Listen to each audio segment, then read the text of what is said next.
Itong kahoy na to, pwede na rin to gawing panggatong. Tingnan natin kung kakayanin ba ng dump truck na makahome ba siya sa ating bagong ginawang daan. Alright, good morning mga bay, mga kabets. Magandang araw, magandang gabi kung saan panig man kayo ng mundo. Ayun, for today's video ay gagawa na naman tayo ng daan para sa daanan ng ating truck maikot doon, no? Mga bay, mga kabets. O ano pang hinihintay nyo? Tara, samahan nyo na ako. Let's go!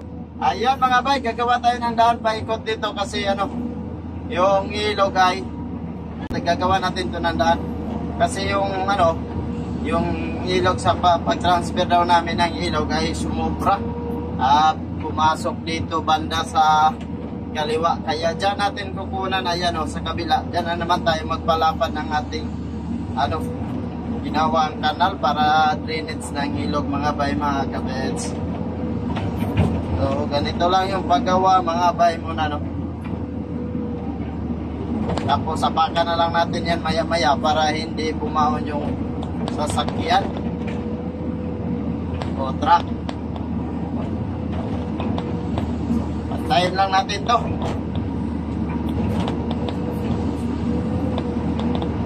hanggang matapos dun. Paikot tayo sa pinakababa yung ginawa ng kanal kasi malalim na yun. Kailangan nating tambakan kaunti para hindi hindi lumubog sa tubig yung ating dump truck na gagamitin mga kabets.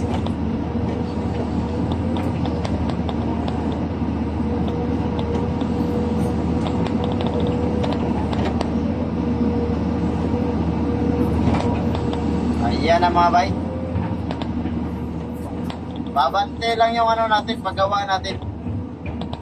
Ito pala sa mga gusto mag-operate dyan, tips ko sa inyo, mas kung ganito lang na kaunti lang yung ikating o kaunti lang yung patagin, mas maganda talaga pabante yung pagpatag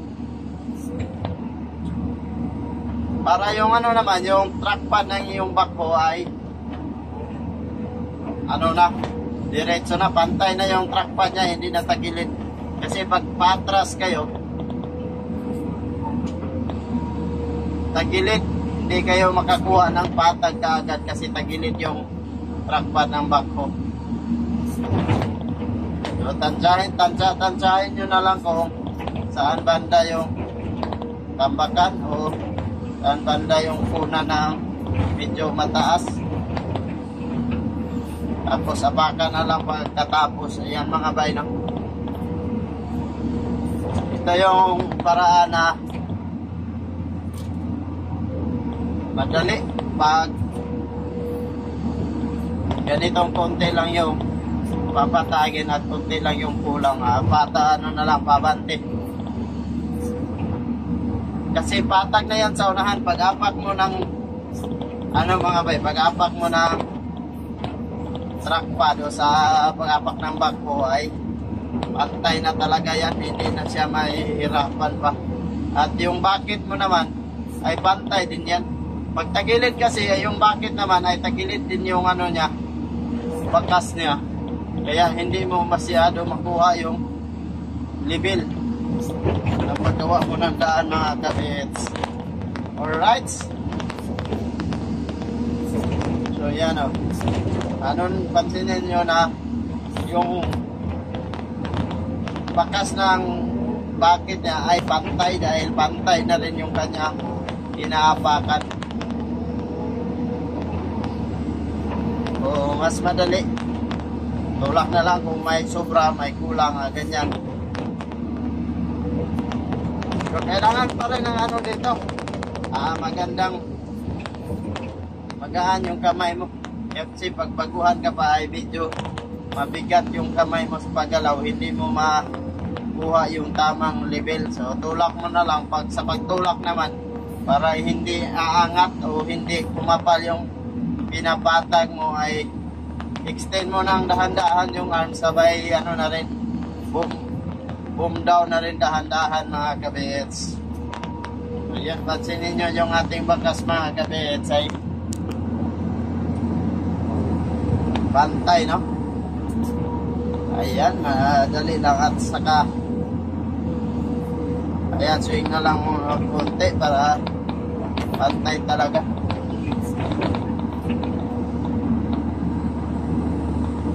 Ayan, oh. So, mahaba-haba yung gagawin nating daan ngayon.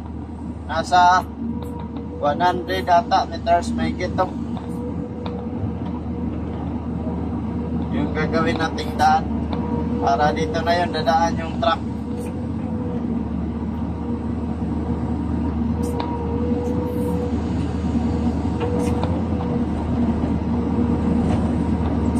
Yan ang mga bay. Dahil dyan tayo kukuha ng materialis. Ayan yung materialis kabila. Sa kabilang ilog na yan. Dyan tayo dadaan. Bali, doon tayo sa pinakababa. At doon tayo dadaan. Dyan pala tayo kukuha. At dyan iikot yung daan natin. Doon tayo sa pinakababa. Gagawa ng daanan para makapunta tayo dyan sa kabila. Kasi yung dito banda ay malalim na yan. Gawa ng sukukay na namin yan ang malalim ng kanal na ginawa namin para sa drainage ng tubig, mga kabits.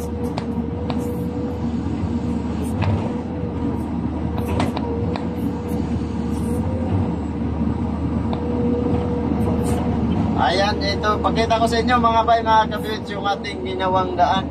So ayan na, pantay na yung ginawa nating daan, mga kabits. Bali, yan na atras yung dump truck.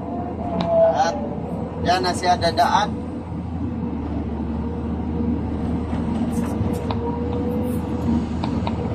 O yan, tuloy tayo sa ating ginagawa dito. At shout out na rin pala. At shout out natin yung ating mga solid supporter at laging nakasuporta sa atin. Unahin na natin ang Planet Sword, mga bay.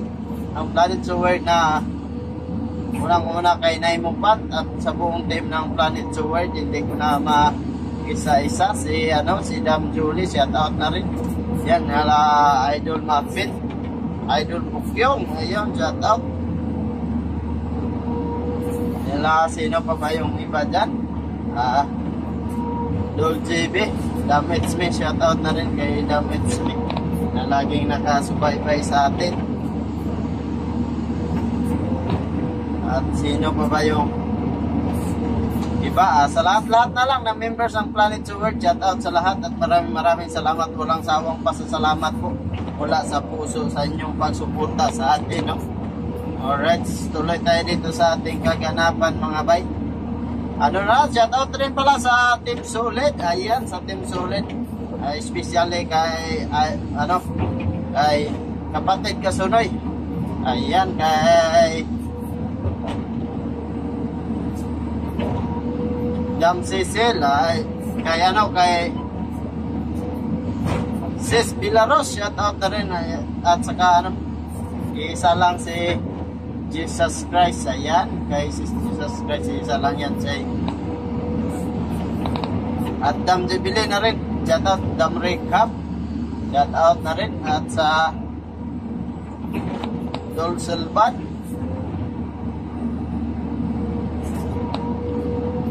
shout out. At sa lahat sa lahat ng Team Solid, shout out sa inyong lahat. Maraming salamat din sa pagsuporta nyo sa atin. Sa sa challenge na buwan na ito, sa revenue challenge. At sa Sagip Squad, una kay Kuya Jerry, shout out kay Kuya Jerry, Kuya John, at nila dyan. Kay kay Idol Buknoy, shout out na rin kay Idol Buknoy. Kay Batang Samar, shout out na rin. At sa buong team na lang ng Sagip Squad, shout out sila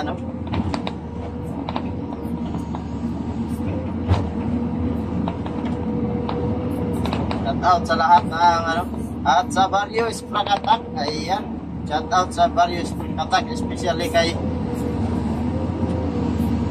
Idol Esprakatak na siya yung dahilan na nagpa-challenge para mabigyan tayo ng pagkakataon na magkasahod tayo dito sa YouTube at magkasahod tayo kaagad, unang sahod.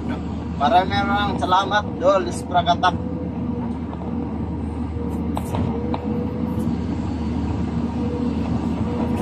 At sa lahat ng Mario Esprakatak, shoutout na rin especially kay kay Angel Renz, by by Sander, shoutout dyan by Sander. At Ma'am Len Erat, shoutout. At sa Motianon Vloggers, alright, Motianon Vloggers, especially sa bumubuo ng team ng Motianon Vloggers ni Boss Aljen, shoutout dyan boss. At ingat palagi sa anumang ginagawa. Yun sa sa buong Motianon Vloggers, Hana 31 Vlogs, Spelling Vlogger, Triple 13, Josidin Vlogs, Meng the Dreamer, Kataurus Vlog, Banis Dambane, shout out na rin kay Dambane. At by Jos, by Wailingaw, shout out dyan. Salamat talaga sa inyong suporta sa atin. At sa buong at sa lahat ng nasa team, Ming the Dreamer pala, sa lahat ng nasa team, shout out na lang sa lahat ng nasa team Motianon Vloggers. So ito na mga bay, ay konti na lang at makarating na tayo doon sa ilog. Sana parang malalim yung ilog doon. Iwan ko lang kung kakayanin ba tawirin ng ating kasamang dump truck yun. Sa tingin ko ay malalim.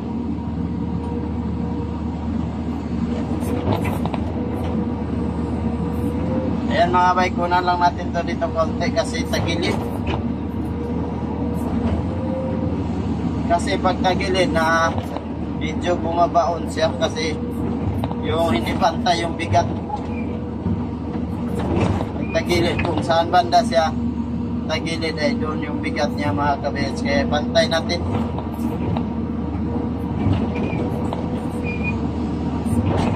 Alright,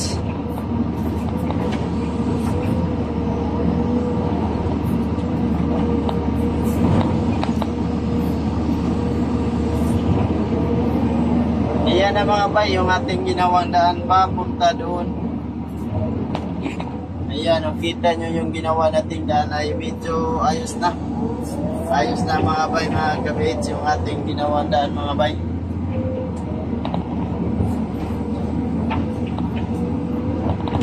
At medyo mataas-taas na rin yung bakas natin.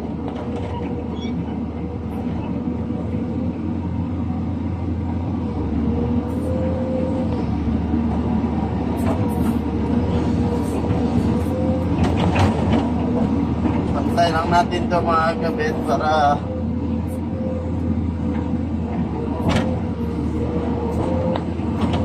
hindi magtagilid yung truck.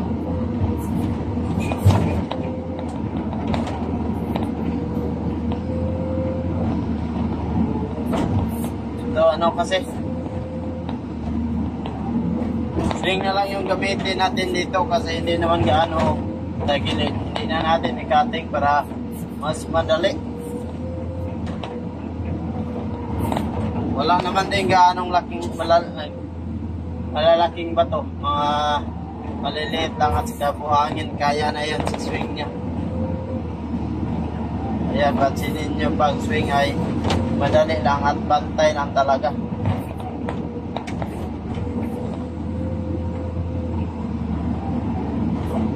Ayan, diba, napakadali pag swing yung ginagamit mga bite, pero babante pa rin para bantay talaga yung pag swing mo dyan.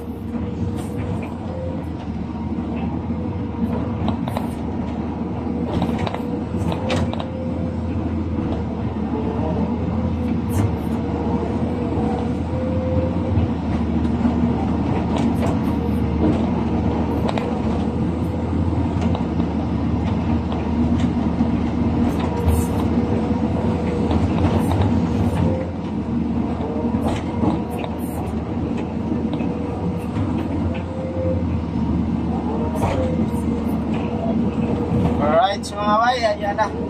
So dito, dahil pantay na, kabilaan na yung gamitin nating swing para madali. Kabilaan na. Para yung medyo malalim ay matabunan din, matambakan.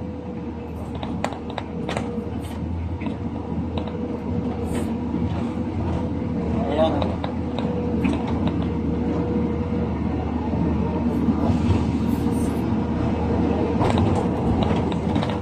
Ayan, tuloy-tuloy tayo.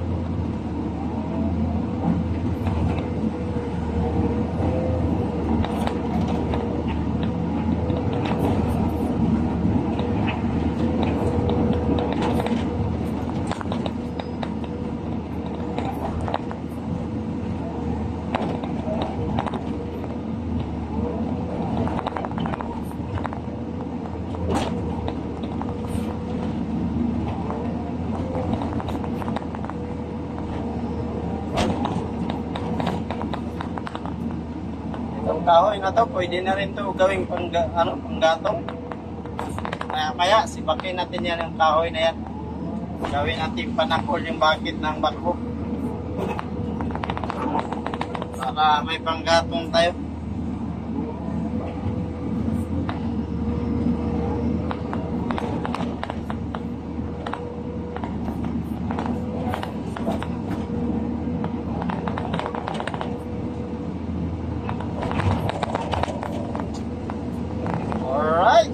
Ayun. O dito na tayo sa pinakadulo. Ayan na yung nagawa natin daan mga bay. Ay napakaganda na. At patag na mga kabits. Tuloy tayo para makabalik na tayo doon. Ayan. Diyan banda sa kabila side. Sa tubig na yan. Diyan tayo. O gagawan pa rin natin yan ng daanan dyan. No? Para yung truck ay hindi din mahihirapan mga kabits.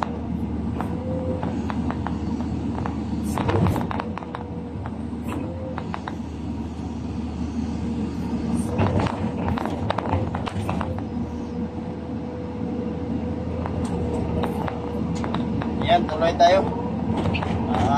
Ano na? Ganito lang, pagbantay yung ating diskarte, kabilaan na lang yung swing para yung mga medyo malalim ay matabunan.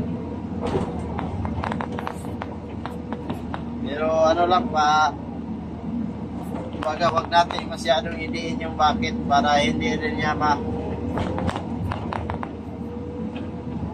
hukay ang pinakalalim na mga materyales.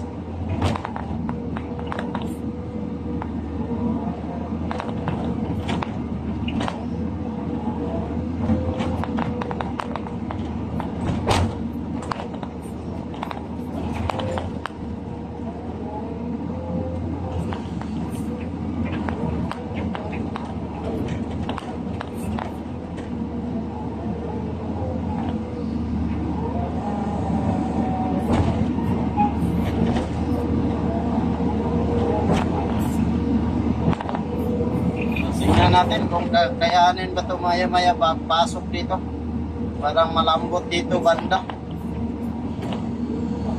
parang malambot dito ng materialis. Siguro ano lang pa, unti-untiin lang dahil natin sa umpisa yung karga para siksik yung madaanan niya mga kabits.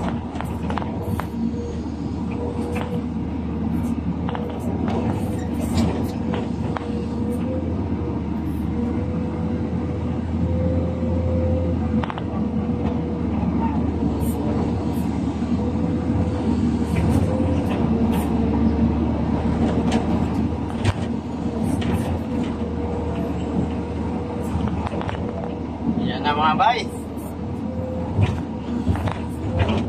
sana hindi pumaon dito yung dump truck para hindi namin tayo pa atras sa bante pa, kasi pag pumaon siya dito talagang balik na naman tayo dito.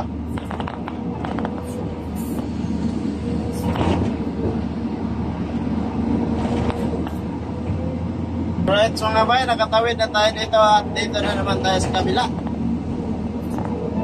Ayan, so nakatawid na tayo dito sa ilog at yan na yung truck sa unahan mga kabits. So, ay sumunod na sa atin.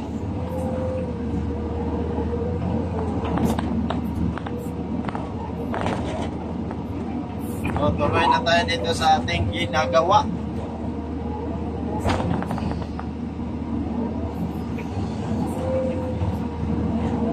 Kunti na lang ay pwede na to.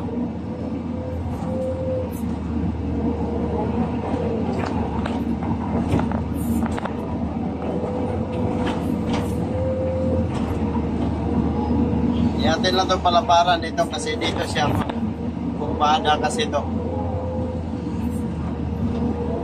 Dito siya mag-backing.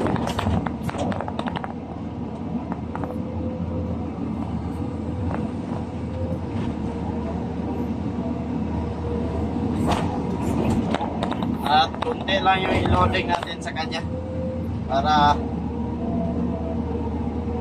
hindi rin kaya bumahon kasi bago yung daan natin, hindi pa gaano season. Alright mga bay, ganyan lang. Diba ayos na to?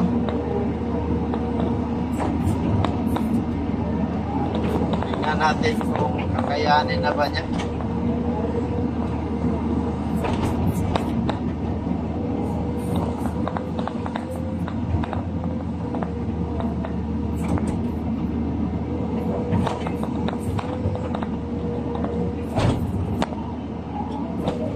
Mga kabits, lapit na tayo matapos at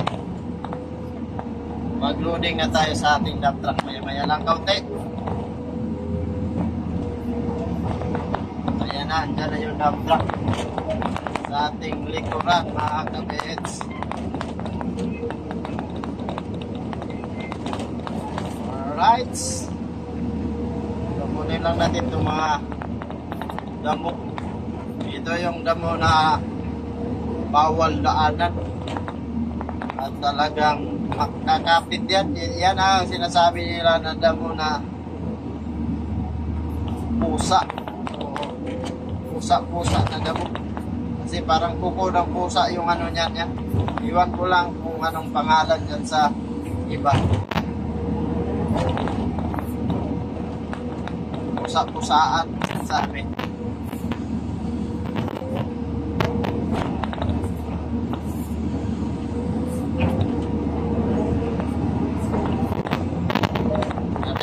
Nandiyan siya sa ating likuran ng ating truck. Excited na excited yung dump truck nakadikit sa ating likuran. Alright, pwede naman ba magkabit sa tuloy na tayo. Babante na lang tayo kasi dito ating daan na rin yung daanan. Ito na tayo. Loading na tayo maya lang ako sa ating kaibigan dump truck.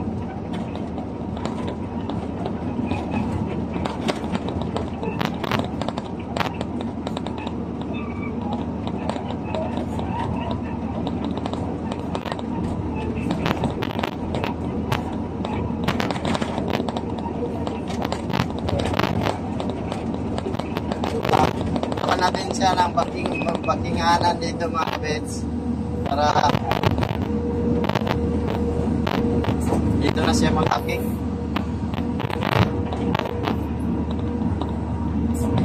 Ayan, para hindi na mahihirap. Ganun lang kasi tayo ang nagdala ng plano dito para ano siya magkapasok at paano siya magkabaking. Kaya ayan lang, gawa natin siya ng bakinganan dito. Dito na yan magbaking para atras na doon sa papunta sa unahan. Sinun pa tayo sa unahan kasi ganun mga kuha ng mga material. Kaya natin siya magbaking sa atras na yan dito papunta dito sa unahan.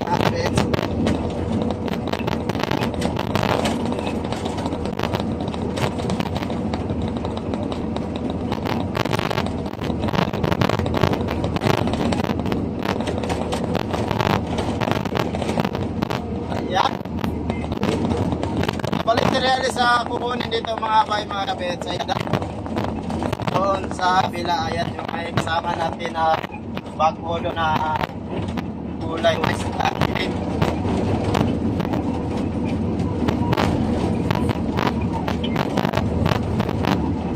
ayun. Dito tayo pa mga kabits. Mapantay na ilog na to. Extra yung ilog papunta ro.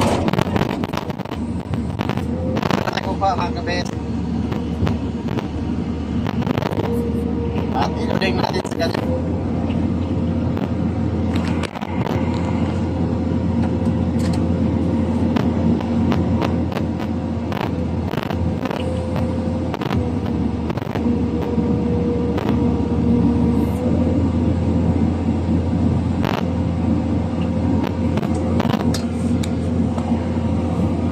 Yan, napakainit na pala yung ating cellphone kaya pala naghang. Iharap lang natin yung aircon dyan sa kanya para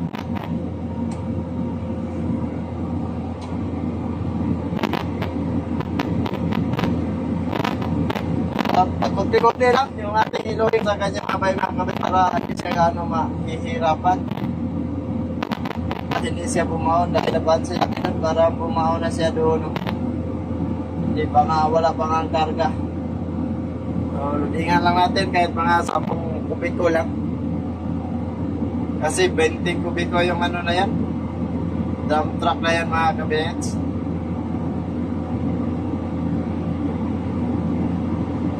Ayan, ang backing siya.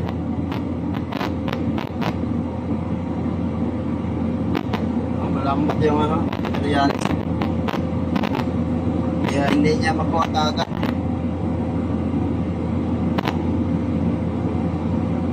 Oo, kita nyo na mount. Konti ba yan? Konti.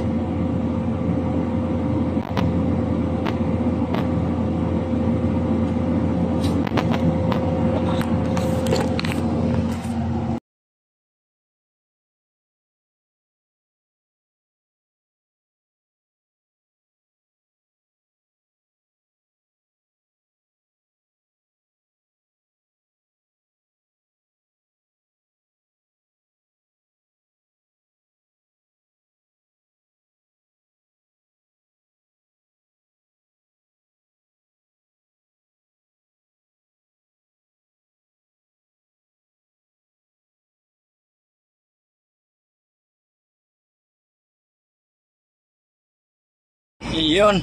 So tingnan natin kung kakayanin ba ng dump truck na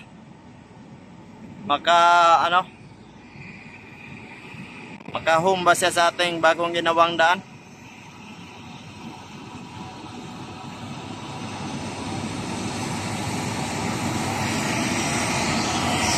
Ayun oh.